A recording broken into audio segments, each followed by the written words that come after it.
Diana Seawold, and this is Authentic Parenting, a podcast about personal development in the context of parenting, where I explore how you can find more calm, connection, and joy in parenting through the process of self-discovery and inner growth with a trauma-informed lens. I'm a parent educator, and my mission is to help children by helping parents. The motto of this podcast is raising our children, growing ourselves. Today, developing psychological flexibility. If the term psychological flexibility doesn't say much to you right now, I promise by the end of this episode, not only you'll learn what it means, but also gain some practical tools for becoming more psychologically flexible. My guest today is Diana Hill, Ph.D., a modern psychologist, mom, yoga teacher, and co-author of ACT Daily Journal, Get Unstuck, and Live Fully with Acceptance and Commitment Therapy. She also hosts a podcast called Your Life in Process, where she helps you develop psychological flexibility so that you can thrive in your work, relationships, and health. Diana offers regular teachings in ACT and Compassion through Inside LA, Mindful Heart programs, PESI, and Praxis CE. She's a member of the Clinical Advisory Board of Lightfully Behavioral Health. Diana completed her undergraduate work at UC Santa Barbara, majoring in biopsychology, followed by a PhD in clinical psychology at CU Boulder, where she researched mindfulness and acceptance-based approaches for eating disorders. She completed her yoga teacher training with the El Dorado Mountain School of Yoga. In this episode, we talked about acceptance and commitment therapy and unpacked the 6 principles of ACT. Acceptance, cognitive diffusion, contacting the present moment, self as context, values, and committed action. Acceptance is an alternative to our instinct to avoid thinking about negative or potentially negative experiences. It is the active choice to allow unpleasant experiences to exist without trying to deny or change them. Cognitive diffusion refers to the techniques intended to change how an individual reacts to their thoughts and feelings. She offered me to do a practical exercise, actually, for dealing with intrusive thoughts, and it was quite eye-opening and helpful.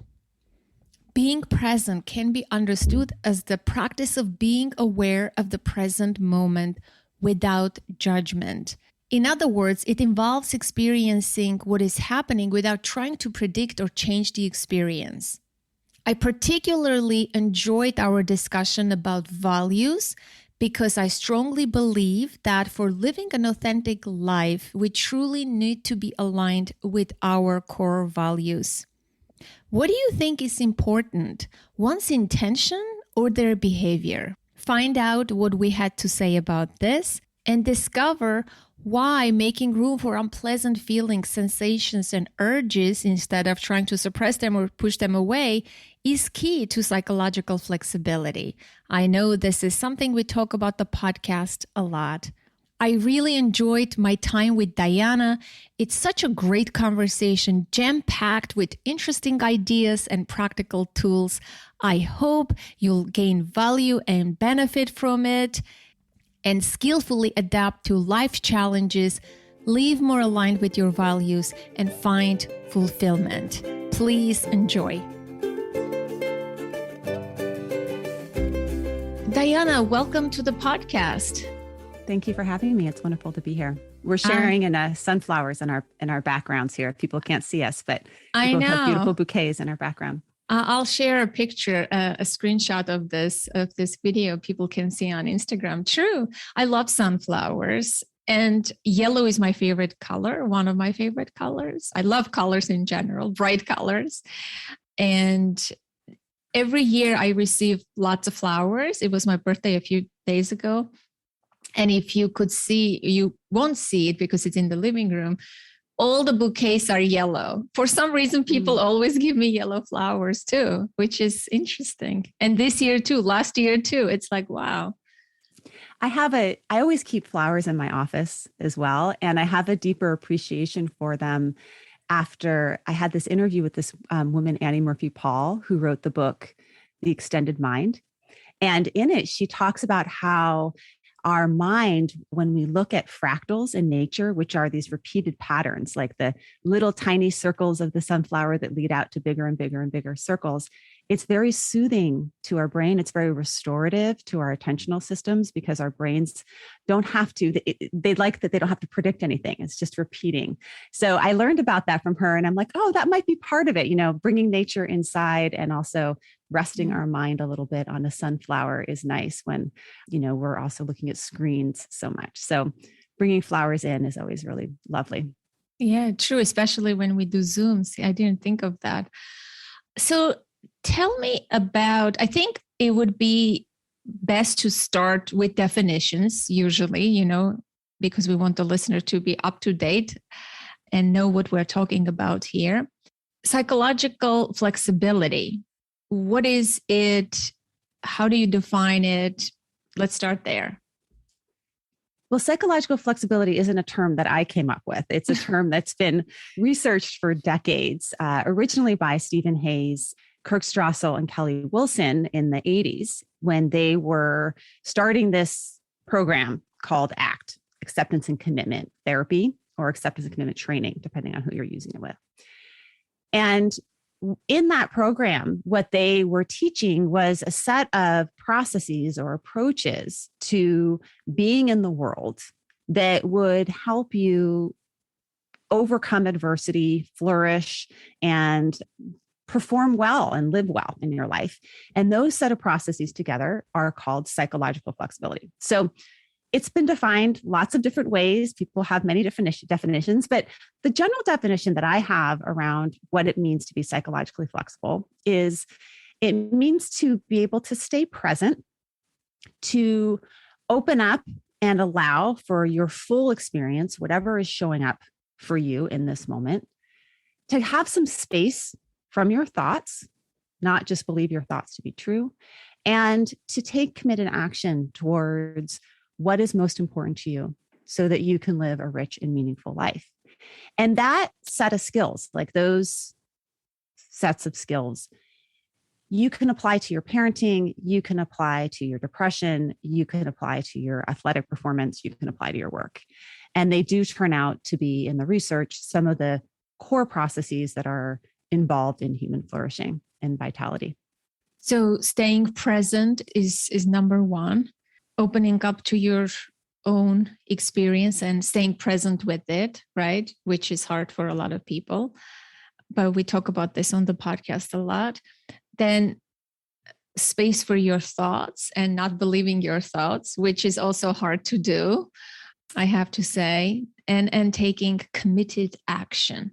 So let's break this down and go step by step and maybe give some examples. How would that be in real life? Yeah. And I would say if you were to really break it down, there's 6 parts to it. So I was trying to make it like a little paragraph form, but there's 6 sides to it, sort of like the sides of a Rubik's Cube that can work together.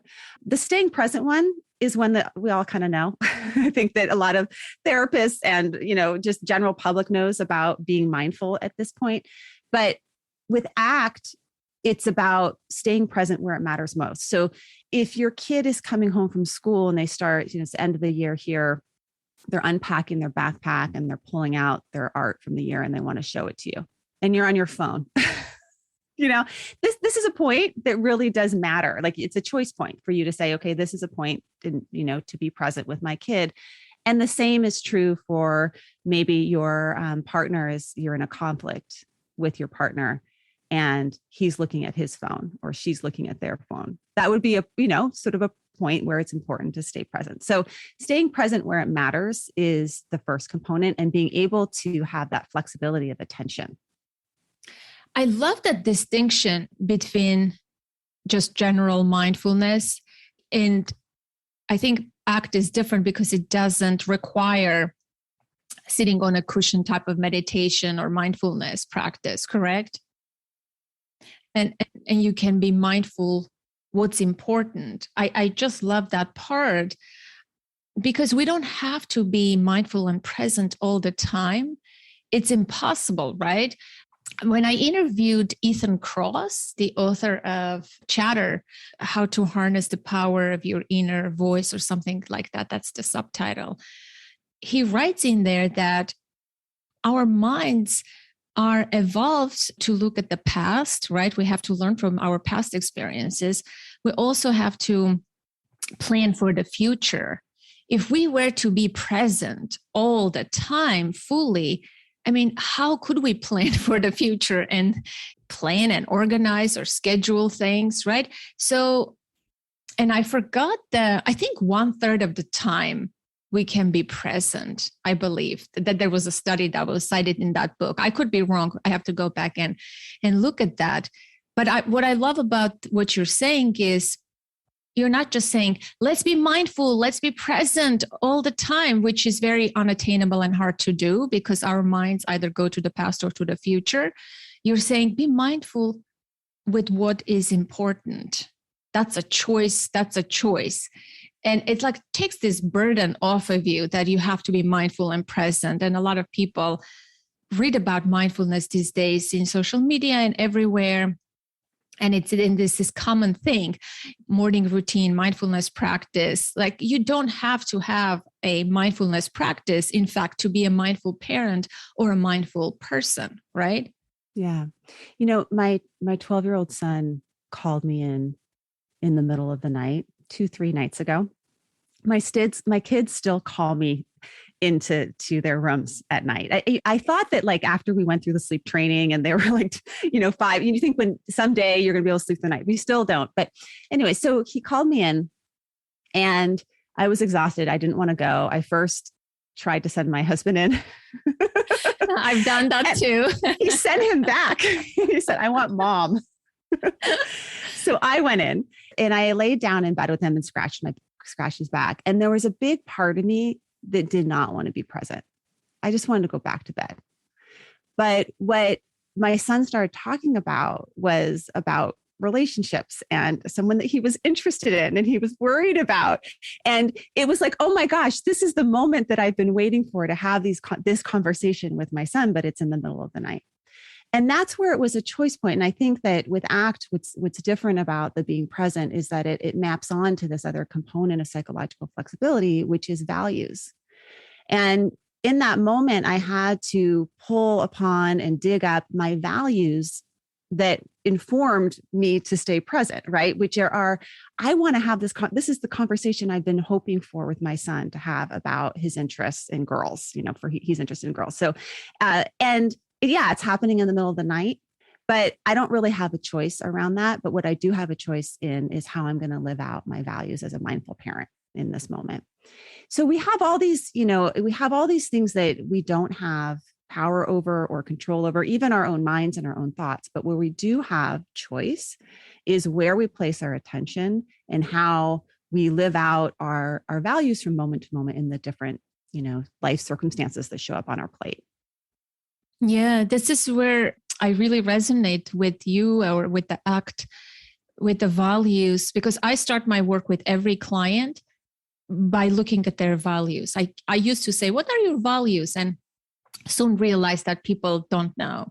It's hard. So now I give them a list of like 200, 300 values, and we go over them and we have a deep discussion about values, because truly that's how we live our lives, right? Whether we're aware of it or not, we are living, we're taking action, we're doing things in the world based on our values, whether you're in touch, whether you're purposefully saying compassion is a value for me, therefore I'm going to do this, but it's in your heart and it guides you.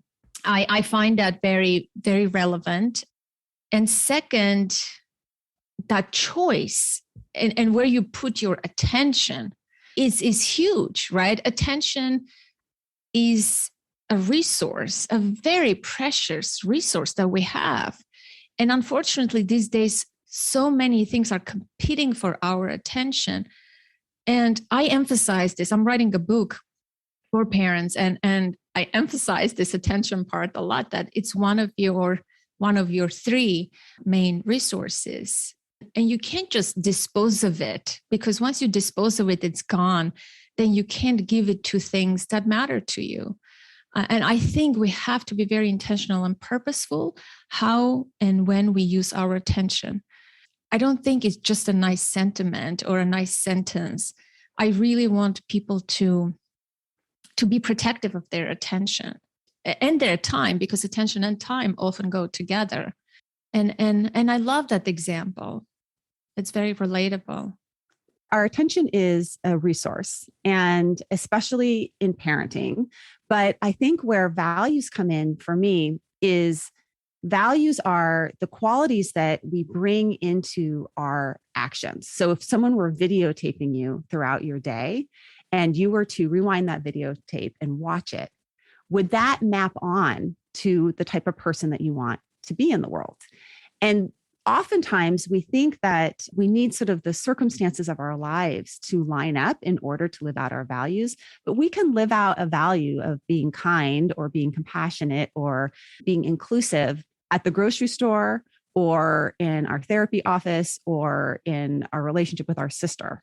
So once you get clear on what are sort of your guiding principles of how you want to be, then you can apply them in lots of different places in your life. Can you give us some exercises to identify our values? Or I know you do on your podcast talk about some great questions and exercises. I'm hoping to give listeners something actionable, something practical that they can post the podcast, take notes, and apply something into their life. Yeah, I think there's a couple of ways in to uncovering your values. One way, I sort of like, where does it hurt and where does it bring you to life? So we'll start with where does it hurt? Oftentimes, when we are hurting about something, it's because it's linked to something that we care about. So, for example, if you are hurting in a relationship and you're struggling with somebody, the reason why you are hurting is because you care about something in this relationship. And once you can go underneath and find the care that's under there, then you can act from that care.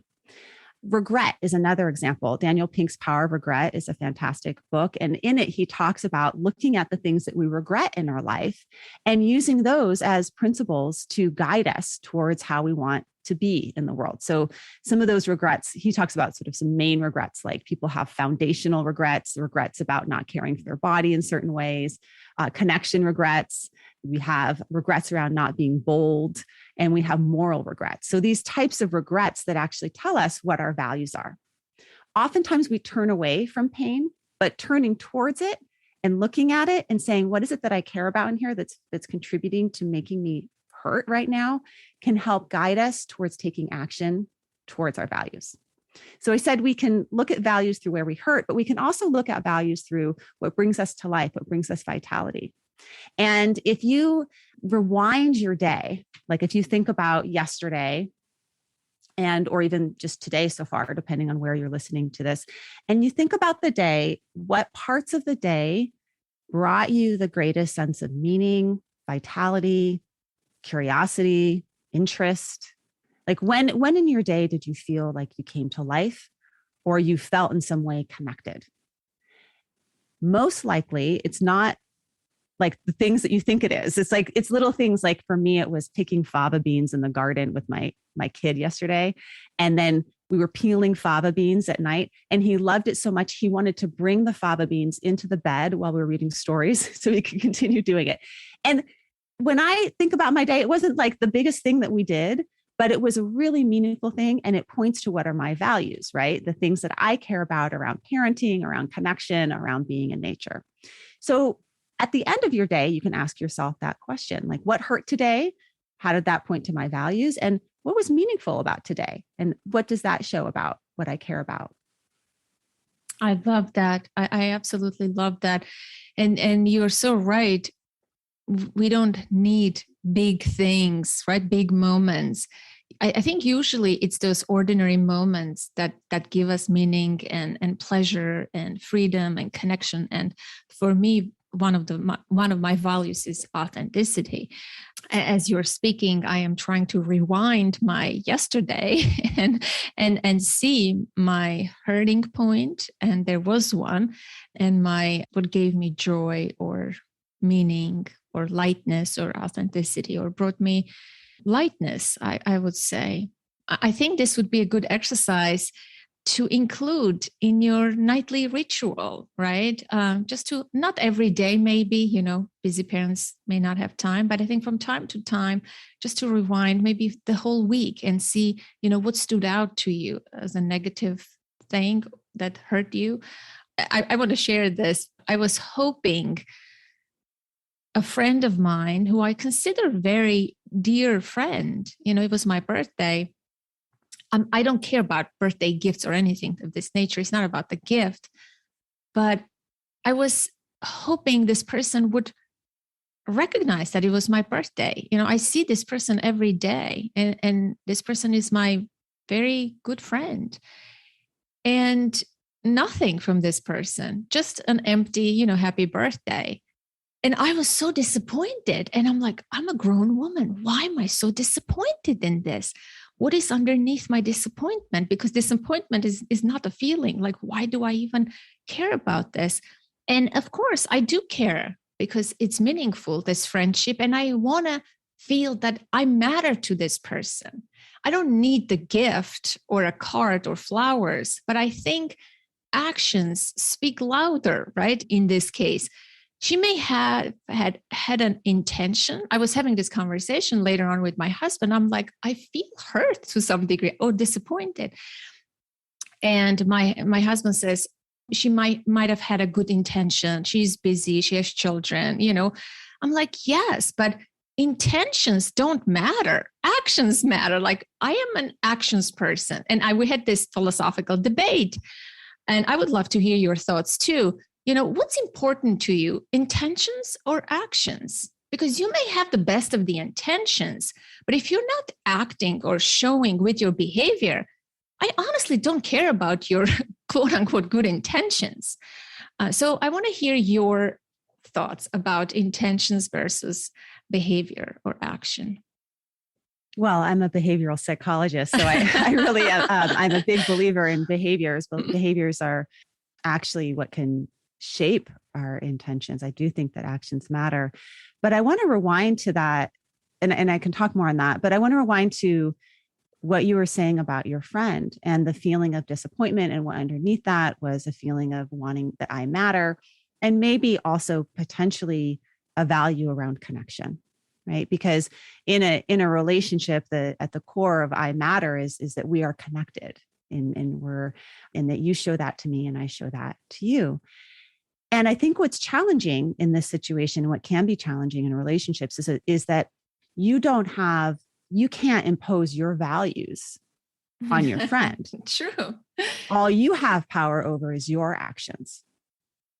And so when you are hurt and we say, okay, what's underneath that hurt for me is that I care about feeling like I matter to somebody and I care about connection, then the next question around that would be how can you turn that care into your action and let go and accept, that I'm powerless over my friend's actions, but I can act on my power and my behavior of demonstrating connection. And that's the hard part, because a lot of times when we get into these like relationship stuff, we get focused on what the other person's doing that hurt us. And then we can get into this sort of, it's motivational interviewing, they call it the righting reflex, like the reflex to set somebody right, as opposed to empowering ourselves to live out the very value that we uncover from that hurt.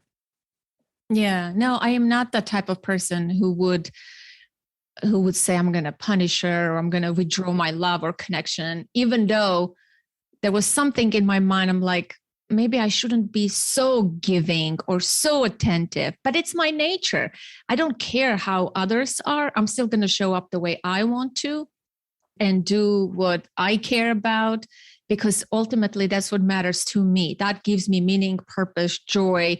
I'm not doing it to receive something in return. I'm doing it because I appreciate the connection and the love, and I can show up for that connection 100%. And she may not show up 100%, but that's okay, because ultimately authenticity, what matters to me. I want to be aligned with my own values and with how I feel. Yeah. And how could you give that feeling of, I really care about mattering, how you could also give that to yourself?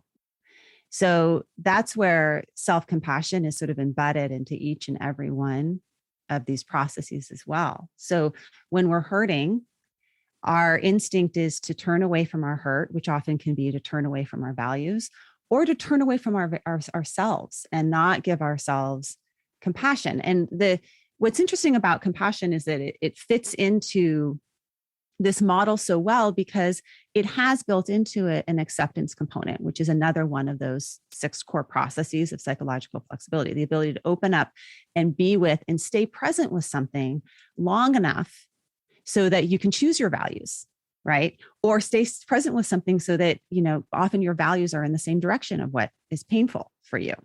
So with self-compassion, you're turning towards what's uncomfortable with kindness. And sometimes that's self-compassion for yourself, but it's also can be compassion for another person. Hey, are you enjoying this conversation? Do you love the podcast and find it helpful? Show your support. It means a lot. There are a few ways you can do that. Number 1, you can take a screenshot right now and share this episode on your social media. If it's on Instagram, remember to tag me, Authentic Parenting Podcast, and I will reshare your post or story. Number 2, take a second to quickly rate the show on Apple Podcasts or Spotify and write a brief review telling why you love the show. Number 3, become a patron on Patreon.com and join our 19 existing active members who believe and support the work of authentic parenting. Patreon is a place where podcasters, creators, and artists get support from their fans. Your contribution makes a difference. When you become a patron at any level, I'll send you a handwritten thank you card with some awesome authentic parenting merch. You'll be part of the special insider circle and get other benefits as well. Great discounts on my services and offerings, extra content, and exclusive access to me. You can stop your contribution at any time. A lot goes into the production of the podcast, and I truly need your help. Our monthly goal is $500. Currently, we are at $103. Head over to patreon.com/authentic parenting and join other big-hearted and generous listeners from around the world. It's not the amount that matters. It's the fact that you give that matters. After all, I created this podcast and built our community from the value of giving. If Patreon is not for you, one-time donations via PayPal are an option too. Find the link in your show notes. Thank you again from the bottom of my heart for being part of our global, diverse, and strong community. Your support truly matters, and I am very grateful for it. Now, let's get back to the show. So far, we have the Rubik's Cube. We have 6 sides to it. So far, we've talked about being present, values. Have we spoke about the third side yet? Well, we've talked a little bit about thoughts. We can talk more. And these don't go in any order. They're just, they're processes. There's ways of relating to the world, right? So they all interact with each other. But the other one is thoughts. And, I think your example of this story about your friend not acknowledging your birthday, a lot of that happened inside your head. There was a lot of thoughts that went on. And some of those thoughts may have been helpful thoughts. Some of those thoughts may have been not so helpful thoughts. Some of those thoughts may have been ruminative thoughts. Some of those thoughts may have connected to past experiences and memories. And this is just what our head does is it produces thoughts all day long. And when we practice the skill of cognitive diffusion with ACT, what we're doing is getting some space from those thoughts. So here's an example that I often will do with folks with is what was one of the thoughts that came up for you around?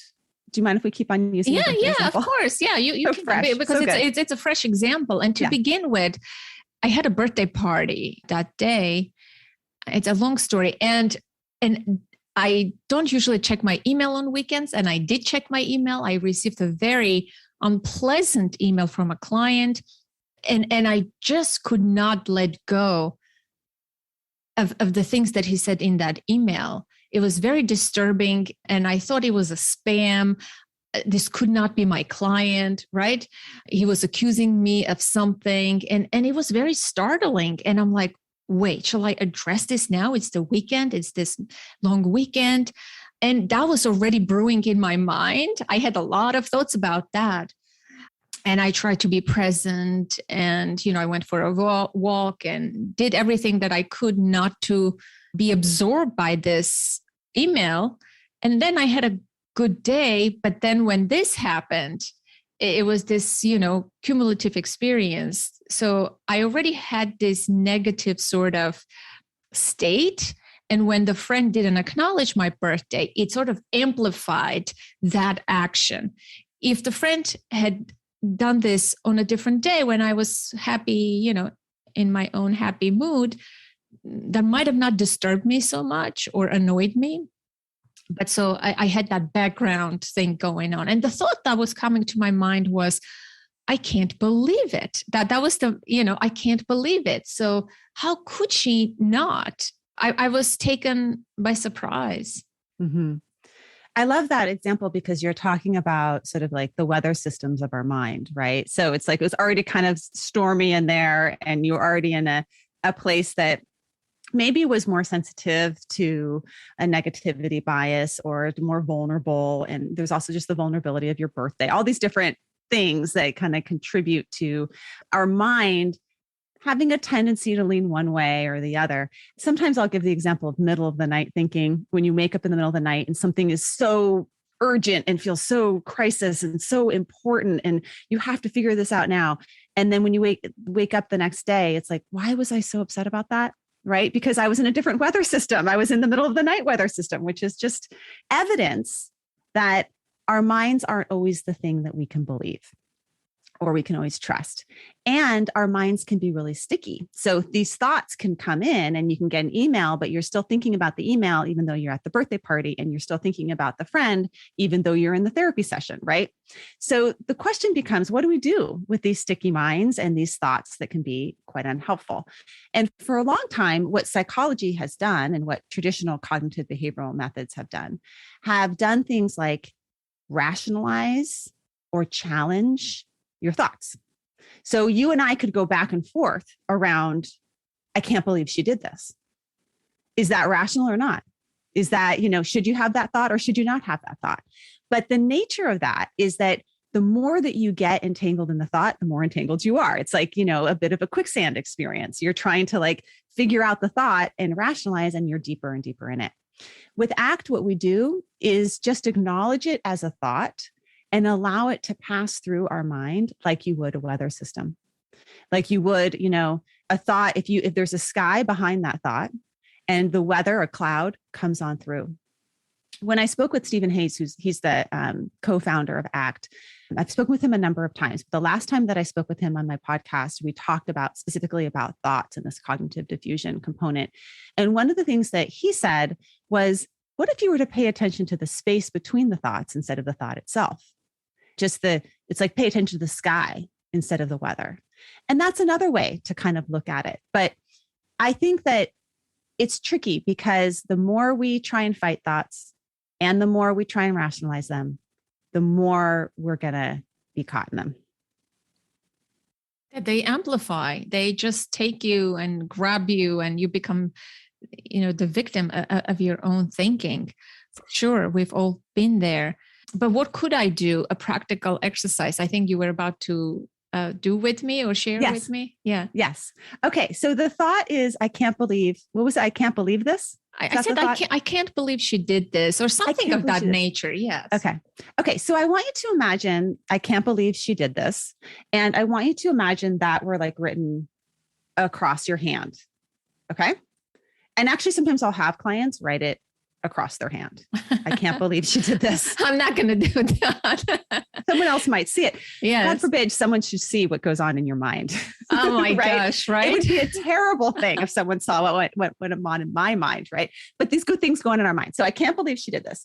And then what I want you to do is take your hand and I want to hold it right up to your face. So it's almost touching your eyelashes. Uh-huh. How well can you actually read this thought at this point in time when it's this close to you? I can't. I can only see a couple of letters, not the whole sentence for sure. Kind of fuzzy. And then how well could you engage with me on this podcast or at your birthday party if you were this close to your thought, I can't believe she did this? Oh my gosh. Not very well. It would be terrible. I wouldn't be engaged in anything. Yes. It's blocked. Okay. Yeah. So that's most of the time we spend is we're really just engulfed in our thoughts. We don't even know that we're having the thought. We're just believing it. We can't really see it clearly. And it's actually blocking our view. Okay. Now, here's the next thing that you can do is you can take your hand and you slowly move it out away from your face and plop it right down in your lap. And now, how well can you engage with me in this podcast? How well can you see me? How well could you talk to me? Perfectly fine. Okay. Now, can you also see your hand over here and that thought? I can't believe she did this. If I pay attention to my hand, yes. But if I'm paying attention to you, I know it's there, but it's in the background, not in the foreground. Right. Right. So yes. And notice that what we didn't do is we didn't take a Sharpie and like cross out that thought and write a different positive thought, a positive thought underneath it, which is our tendency. But oh my gosh, every time I try and read that positive thought, there's that crossed out thought right above it that says, I can't believe she did this. Right? She's an amazing person. She's an amazing person. But I can't believe she did this. Right. So that's what we tend to do, right? Or that's what we've been told to do is just replace our thoughts with positive affirmations. And that sometimes can help, but a lot of times what it does is just gives us the yes, but in our own head, right? And we didn't chop off your hand. We didn't tie your hand behind your back because that would be really frustrating and difficult. You wouldn't have a hand to work with. But what we did is just got some space from it. And you said something important there, which is we can choose to pay attention to it. Sometimes it is helpful and important to choose to pay attention to our thoughts.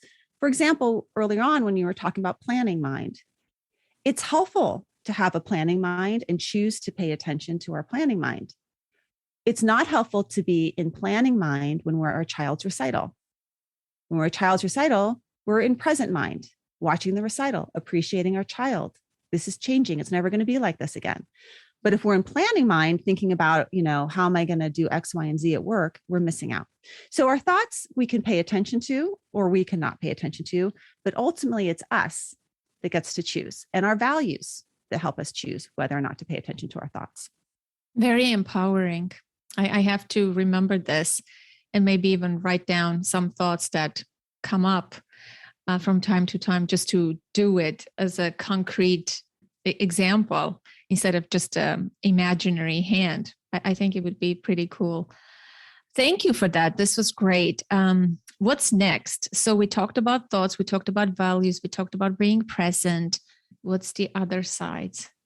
We talked a little bit about acceptance, but I think it's helpful to clarify what acceptance means within psychological flexibility and ACT, because it's a little bit different than maybe what some of us think about with acceptance. So for example, with the friend, acceptance is not, I'm going to accept my friend's behavior or I'm going to accept my friend. Acceptance is actually about bringing openness and awareness and allowing to the discomfort that's showing up under your skin and not trying to get rid of it in ways that are unhealthy. So oftentimes we have stuff that we don't like. We have thoughts, we have feelings, we have sensations, emotions, stuff that shows up, sensations that shows up under our skin. And When we respond to it in a way that's trying to get rid of it, that's actually what creates a lot of our suffering. We know this: pain times resistance equals suffering, right? But turning towards that discomfort with acceptance, with an openness, with a curiosity, is what allows us to stay with it longer. And in ACT, it's more about that, about accepting what's showing up inside of you, your full experience, than it is about saying you're approving of circumstances, or you're allowing for harm to be done, or you're resigning. That's not what we mean by acceptance. Yeah. Also, I often talk about this on the podcast. Acceptance doesn't mean resignation, right? It is what it is type of mentality, but fully being present with your moment to moment experience, your embodied experience, like you mentioned, your senses, your bodily sensations, your thoughts, your feelings, all of it. And accepting that experience and not wanting to change. Like I gave an example about the pain, for example, right? I had a headache or a toothache. How can you be present with that experience? Because we can't always change things, even though our tendency is to manipulate the world so that we won't feel uncomfortable, starting from people to things. We want to change things around us so that we can feel a certain way.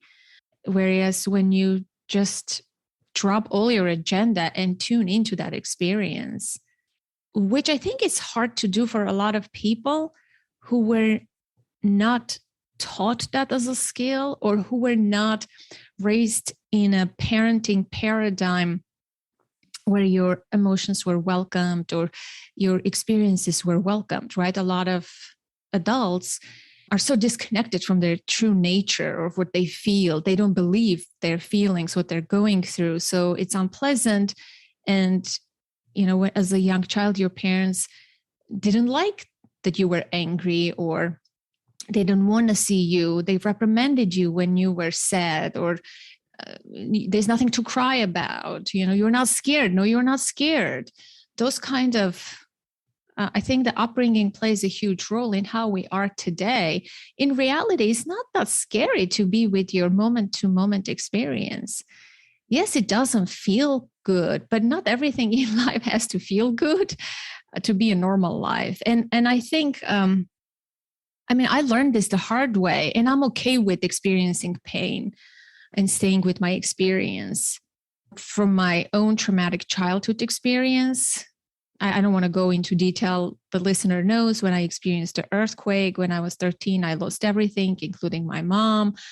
And it was hard. I was experiencing such big feelings of loss and grief and all sorts of things. And there was nothing to, I couldn't turn into alcohol or drugs or things of this nature. I was 13. So I think the natural choice for me was just to be present with it. Like, I discovered mindfulness when I was 13. I didn't even know that was mindfulness. I remember I would stand in this temporary shelter that we lived. There was a window, and in front of us, there was this gigantic mountain. And I would just look at that mountain and see the clouds changing, the weather changing, but the mountain was always there, stable and just, grounded. And I would just look at that mountain and pretend that I was part of that mountain, strong and empowered. And the emotions I was feeling, I couldn't share with people. Everybody else was going through emotions themselves. It was, chaos. And I found mindfulness in that experience of being with my own big emotions and not dying from it. In fact, I learned to not enjoy is not the right word, but be okay with it and not be scared of it. And when things happen next time, you're going to be okay because you went through it many times. The repeated experience of being with discomfort gives you courage and confidence and belief in yourself that you're capable of doing this. It's not that hard, right? That's how I learned that. But I raised my daughter that way because I knew this is an important aspect of being an adult, being in tune with your feelings and not trying to change what my daughter when she was going through difficult experiences, I would try, not 100% of the time, I'm not a perfect parent or anything, but most of the time, I always said to myself, this is important. When she was experiencing a painful moment, or crying about something, and I would just be present, and I developed my own skill set. Obviously, there's no tools you can apply. Just bring your regulated self and be mindful and present. Because I didn't want to change her own reality, her inner reality, how she felt about things and people. I didn't want to placate or rescue or fix, as hard as it was for me at times to see my child cry. But I was always guided by this mantra: I am helping my child. I am helping my child. And I can see how different my child is compared to her peers today, emotionally well-adjusted and healthy. And she has such good understanding of what she feels, how she relates to others, or how she supports emotionally other people. It pays off. That's what I want to say. And I don't know how we started this whole thing, but I went on a tangent. I apologize. So, well, you're highlighting a number of different things in that example. You're highlighting being present, you're highlighting values, but you're also highlighting the power of acceptance in our ability to be resilient. And it's a super skill of staying with discomfort, because more often than not, if you think about the most important times of your life, the biggest things, the biggest risks that you've taken, the biggest moves that you've made, and the times when you've learned the most, they've been the most uncomfortable. So if you have the capacity to sit with and be with discomfort, and it's not about white knuckling, it's actually about making more space. The bigger the discomfort, the more space you make for it, the bigger room you make for it in your body. And the more that you get curious and explore it, like, where is that sensation? Oftentimes I'll ask my kids, not what are you feeling, but point to your feeling. Show me, where is it? Is it up here or is it down here? If it were a color, what color would it be? If we're moving, is it moving right or left? Is it more on the right side of your body? And teaching our children, as well as teaching ourselves, that, as I mentioned the weather system before, no matter how big that weather system is, it can never harm the sky. What actually harms us is what we do in the face of that weather system. So if we're shutting down, if we're avoiding, if we're numbing out, if we're bracing our bodies, if we're holding our breath, if we're using substances, if we're eating more, if we're over exercising, all the ways in which the subtle macro and micro and macro ways that we avoid is what underlies a lot of human suffering, a lot of mental health disorders we can trace to emotional and experiential avoidance. So yes, acceptance is a super skill. And that's why it's called acceptance and commitment therapy. It's like the start of everything, right? Of ACT. And it's something that I think not only from our childhood are we taught, sort of don't accept, we're not given the skills of acceptance. Culturally, especially if you're in the US, our culture is built around experiential and emotional avoidance. You feel this, take this. You are uncomfortable or bored, use this to distract. And increasingly so, we have less and less tolerance for discomfort. So we need to expose ourselves more and more so that we can get more comfortable with being uncomfortable. Yeah, true. But also, I think what plays a role in what you're saying in the cultural aspect is how comfortable our life is today, right? Especially in the Western world. In the United States, for example, we have running water, we have heat, we have comfort, we have heated cars, for God's sake. Like, you sit on a seat and it's heated. Doors open, you don't even need to open doors. Everything is comfortable. You can click and Amazon shipping comes the next day. If it takes a little longer, you ordered it from a different website. Why isn't it here? And then you encounter something a little uncomfortable. It's like, wow, what's going on? Or kids would say, I'm bored, right? Oftentimes they would say that. My neighbor's kid, who is 5 years old, she says they went to a farm, they saw animals, they had a good time and all of that. I said, how was the farm? She said, I was bored. It was boring. I said, wow, what made it boring? She said, well, there was no Barbies and there was no candy, all those things that make childhood more exciting. The roller coaster life, the amusement park, lights and sounds and all of that. I think that also decreases our tolerance for discomfort because life is comfortable in the United States. Yeah, we're also jacked up on dopamine. I mean, that's the other aspect of it. When I interviewed Anna Lemke, she wrote the book Dopamine Nation, and she's the chief psychiatrist at Stanford who works with addictions. And she basically said, we're cactuses in a sea of dopamine. So we're just like flooded with dopamine and we don't need that much of it. And so it's both and. We have too much pleasurable things that are tipping the balance that make us expect things to always be this hyper stimulating, amazing, why weren't there like flashing lights on those goats at the farm? That would have kept my attention. And then we also have a decreased capacity to be with the just discomfort of living, which is part of life, right? Because we have so many things, the quick fixes that can get rid of it. And we've atrophied, right? We've atrophied our ability, just like our feet. My kids, we go barefoot a lot in our house, and around our area, we live in sort of an area we have a lot of fruit trees and chickens and bees and all of that. And my kids, they have what they call country feet.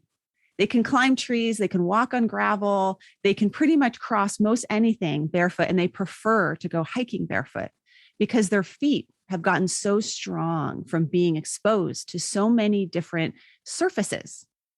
And we've done that to ourselves, in that we've kind of casted ourselves and put ourselves in these like safe little shoes that we're too tender to be able to tolerate discomfort. So it is, acceptance will actually strengthen you in some ways. If you think about it that way, it'll help you be able to, as you work with acceptance of discomfort, especially with the small things, then you'll be able to face the bigger things that are inevitable.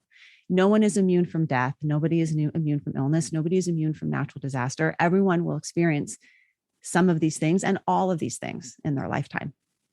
Yeah. What's the other side? Are we at the last one? I think we might be at the 6th. The last one is committed action. Oh, we have 2 more. So I was going to say, this is too good to end. I love it. The 5th one is perspective taking. And perspective taking is your capacity to not only take the perspective of others, to have a flexible mind, to get behind the eyes of another, but also to take perspective on yourself, which is very much part of self-compassion. If I were to look at myself and my problems, if you were to look at yourself and your problems from the perspective of your 90-year-old self, what would that be like? What would your 90-year-old self say to you? And likewise, if your 6-year-old self were to look at you right now, what would your 6-year-old self say? That example of the birthday party, what would your 90-year-old self say about that birthday party? And what would your 6-year-old self say? And they might influence you, in terms of taking a different perspective on what you're feeling in this moment. Wow. That's a good one. How about your 87-year-old self? That might be wiser than my 9-year-old self. Yeah. Right? Yeah. I love that expression you said, behind the eyes of someone. I like that. Not, in the shoes of someone, but behind the eyes, how you see the world, the perspective. It indeed is an important life skill to teach our kids, especially after what we just talked about, the being flooded in dopamine and having less discomfort. It is very important to raise children who can take the perspective of other people and not just be self-centered, and also not tolerate discomfort. And that's a disastrous combination. Yeah, my husband's he has his Ph.D. in math education, but he specializes in equity in education. And so he brings a lot of perspective taking in how he teaches. And I got a chance to watch him teach a little bit during COVID, because he was working from home. And one of the exercises that he'll use with kids is he'll show a piece of paper that has like a picture of like a die with 8 dots on it. You're looking like a dice, and it has those 8 dots.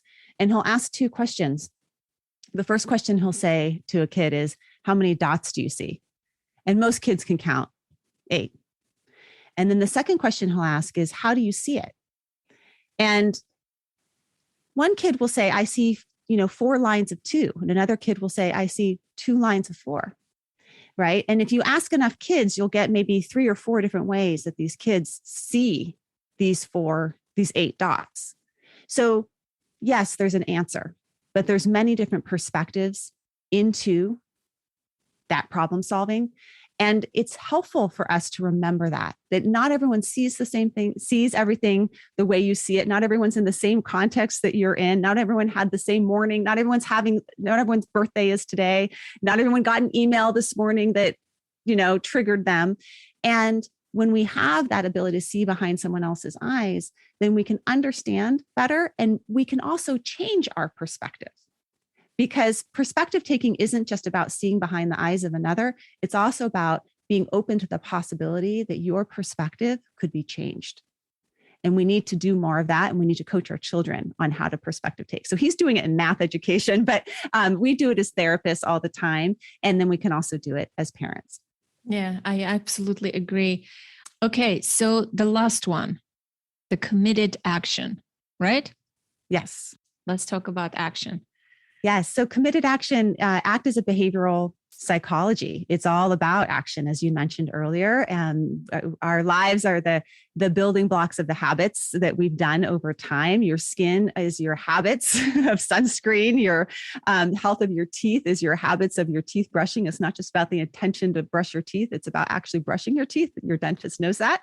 And the same is true for our relationships and our mental, the ways that our parenting, all these things. So committed action is the practice of taking small daily steps towards what you care about. And it's the behavioral science of that. It's reinforcing the behaviors that you're doing with your values, that intrinsic motivation. Like, I'm living out my values right now by checking in with my body and listening to what my body's needs are, or whatever your values are. And then it's also making those habits small enough so that even when your motivation wave is low, you keep doing them, as well as being able to course correct and seeing that your life is a process, that you're always going to be like in a balanced pose in yoga. You're going to be always moving in and out of balance. Nobody's ever perfectly balanced. It's always these micro adjustments back and forth. And the same is true for our committed action towards our values. I love that. Small actions, even when your motivation is low. Reminds me of BJ Fogg's research, right? His work also. Tiny habits. I love his approach to habit formation and habit change. Yeah, it all starts small committed little actions that are rooted in your values. But uncovering your values first. Because so I'm curious, how do you do that? And I can share too, just like, what are the small little things that you do that line up with some of your values? With some of my values on my day-to-day life, value for me is freedom. One of my values is freedom, and nature and freedom go together. I make sure I go for a walk in nature every day. I would say almost every day, unless it's a very, very severe weather. But if it's snowing, it's raining, I'm always out there and exploring by myself, looking at nature, looking at birds, talking to plants and trees and touching and just being in nature, not just walking through the nature, but truly mindfully being present with nature. It's really important to me, and I do that. Another value for me is authenticity, as I already said, and big part of that is I don't want to do things in my life out of obligation, guilt, fear, this kind of things. Even if it's a person, my close friend or my husband or my daughter, I always check in with myself if I'm aligned. Well, I try to practice it. Of course, it's not always 100% successful, but I would not do something if I'm not feeling it 100%. It's authentic. It's aligned with me. I'm not going to be committed to it. I'm going to do it with resentment, and I don't want to be in that state, especially when people ask for time, commitments, things of this nature. I've mastered this in the past few years in my life. Another thing that goes with authenticity is feeling my feelings when they arise. Let's say I'm at the post office and I'm taking care of some packages. And then all of a sudden, I remember my dad who just passed away a year ago. And I just want to cry in the middle of the post office. And you know what? I do. I don't suppress my feelings anymore. And I don't care if people are going to look at me, judge me. If I'm feeling that urge to cry in that moment, to shed a few tears, or to even laugh, let's say I'm walking to the post office and I'm just thinking about something and I want to giggle on the street, I would do that. But mostly feeling the feelings when they arise, I think is my biggest commitment right now, which in the past I have suppressed and pinched myself. Like my client the other day was sharing a story, and in therapy, you don't want to show your feelings and things like that, right? Obviously, as a therapist, if you cry and collapse, that is not so effective. But her situation was very, very heartbreaking. As a 13-year-old, her mother kicked her out of the house, and she was describing, I think she's 27 now.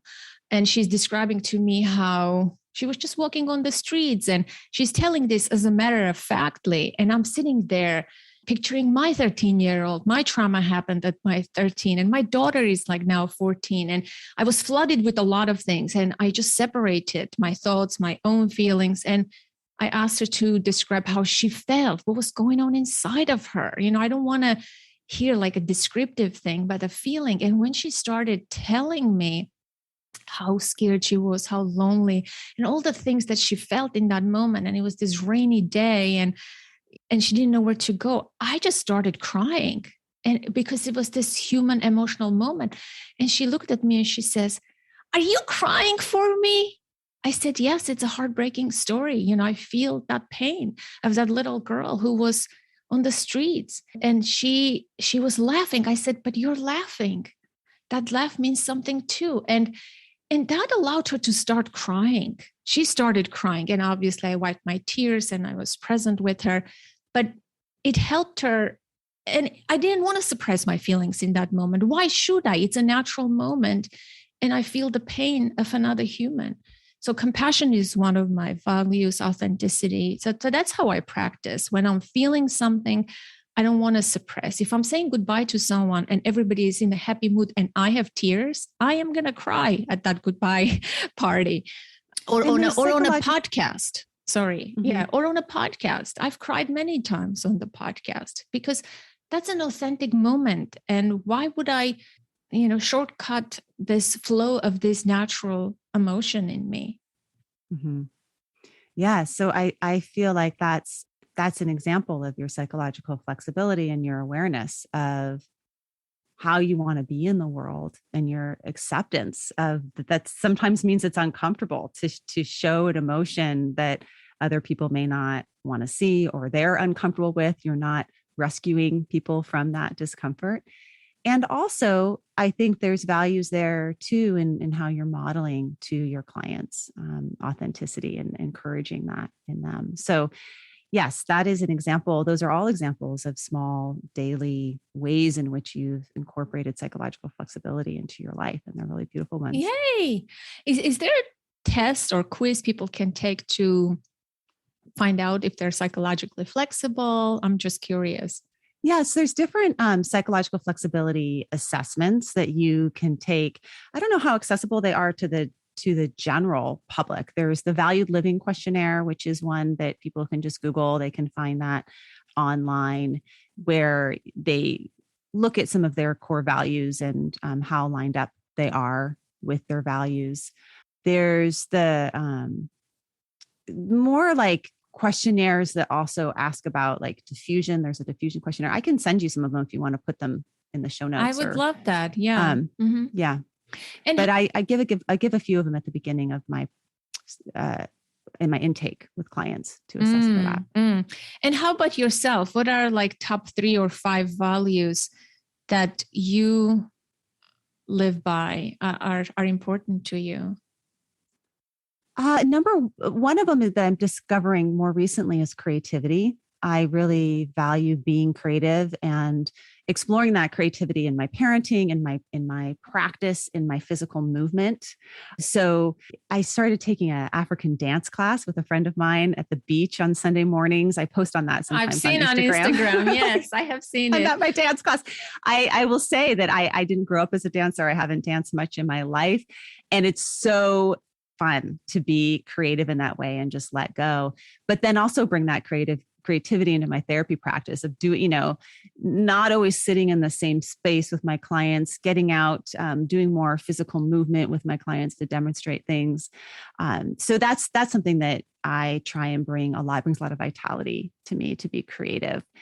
And I think another one would be just vulnerable, intimacy and vulnerability. So being vulnerable with my kids, being vulnerable with my partner, being vulnerable with my mom, just showing up as myself that's got a lot of struggles and doesn't have this all figured out, being vulnerable with my clients. And that, I think, has helped me with intimacy and connection. So that's another one that I'm practicing more on my podcast, practicing more in lots of different places. Yeah, very good. Yeah, I like that. This is great, Diana. I am so enjoying this conversation. I don't want to let you go, but I have to, and maybe I'll have you back again, hopefully very soon, this year maybe, for another lovely conversation. I really enjoyed this time together. Thank you. I enjoyed it as well. Thank you so much for bringing your whole self into this, and your vulnerability and your creativity and your, authenticity that really showed up in today's podcast. I appreciate it. That is it for today, my dear listener. What an amazing human. What great conversation. I hope you enjoyed it as much as I did. I'm curious, what did you find useful about this conversation? What is your biggest takeaway? Get in touch. I want to hear from you. Send me a note to the email info@authenticparenting.com. Call the number 732-763-2576 and leave a voicemail. And for you, my international listener, there is a free tool on the contact page of my website. Go to authenticparenting.com/contact and send me a voice message. For links to Diana's website, her book, her social media, please check the show notes. If you haven't already, be sure to rate the podcast on Apple Podcasts or Spotify, or better yet, write a brief review on Apple Podcasts telling why you love this show. Show your support by becoming a patron on patreon.com. To learn more, go to patreon.com/authentic parenting and choose a level of support. With a small monthly contribution, you can show your love for this podcast and join other big-hearted and generous listeners from around the world. Currently, we have 21 patrons who together contribute $122 towards our monthly goal of 500. Let's go to 500. When you become a patron, I will send you a handwritten thank you note and an awesome authentic parenting gift. You can find the show and follow it wherever podcasts are played. Apple Podcasts, Google Podcasts, Amazon Music, Pandora, Spotify, and elsewhere. And if you want to know what I'm about to in my private life, see behind the scenes of podcasting, get some inspirational content on parenting and personal development, send me a DM and start a conversation, connect with me on Instagram, the only social media platform that I use and somewhat enjoy. Until next week, connect to the present moment, to yourself and your children. I am Anna Seewald. Thank you so much for listening.